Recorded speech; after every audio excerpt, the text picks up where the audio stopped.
Deborah Murphy here. We're at the Advancing Women Conference in Calgary. I'm joined by Chantal Donahue, VP Corporate Affairs for Cargill. How are you enjoying the conference? I'm absolutely loving it. You got to speak this morning, and you mentioned, and it's been mentioned a few times, about boards. So tell us about some of your involvement in boards over your career. Yeah, so I think some of my involvement actually started before I ended up directly in agriculture. And I think, at that time I was volunteering on boards for things that I really had a passion in.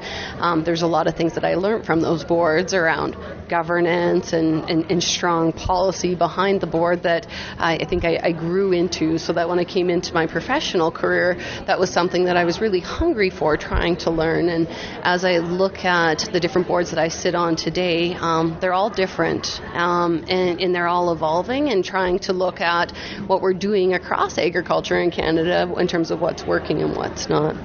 And I think the second piece with the boards I sit on, it's amazing the depth and breadth of people that you get to meet and interact with that you probably otherwise may not have that opportunity to.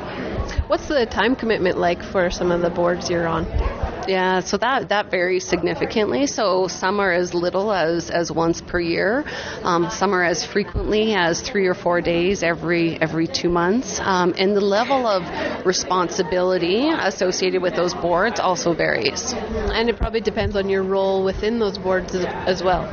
Yes, absolutely. I'm kind of a firm believer, though. So you can take leadership roles, say the chair or the vice chair. But ultimately, when you look at the boards, it's that collective board that's really making, a difference in those decisions. It's just a matter of, do you want to specifically focus on certain areas within that board to help drive some of that expertise and learning forward? What are some of the demographics that you've seen on the boards in terms of everything from gender to rural versus urbanites? Wow, that's a really good question. So I think I mentioned in my presentation on 9 of the boards I'm on right now, I think 5 of them I'm the only female.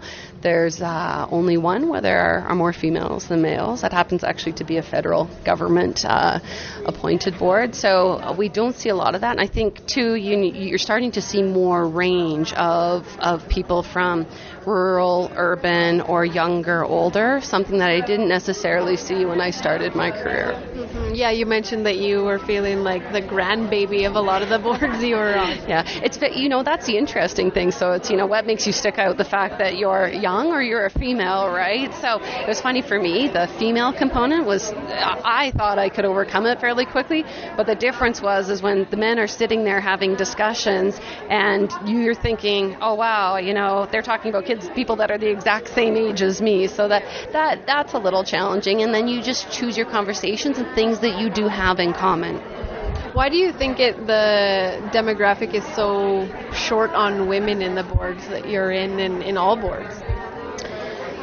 I think it's a bit of a sign of the times, if you will. So if you think back, you think some of the people sharing their stories, how when they started there were so few women in agriculture, right? It was maybe perceived more as an old boys club, and some of those transitions have happened. I think as that's evolved and more females are coming into agriculture, you're starting then to see the transition into boards. Because a lot of these boards, they are kind of experience-based boards, so you have to gain that experience first in the industry and then transition in. And there's actually one really significant board for agriculture in Canada that is very well known but had never seen a female director. Had a female at the head of it but never seen a female director.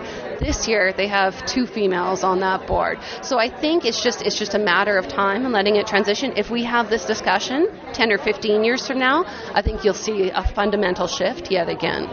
How do you feel about making it a mandatory percentage-based, almost like Trudeau did with his cabinet? Yeah, so that is a very good question. So I think, number one, you should be on a board because of the merit and ability that you bring into that board. Boards are looking for diverse skill sets.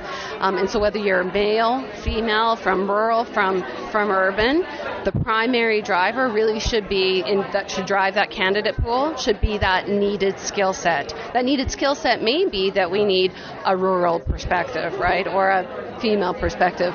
But putting females or younger people on the sake of boards without having that merit, I think, can lead to some other challenges in terms of not having that board rounded enough. Should producers be involved in boards? Like, where should everybody be involved in boards, do you think? Yeah, so I mean, I've sat on boards wearing many different hats. So I think if you have a passion for something, so whether that's in agriculture, food, whether that's in whatever it may be, I think being on a board is a great way to be able to make a difference.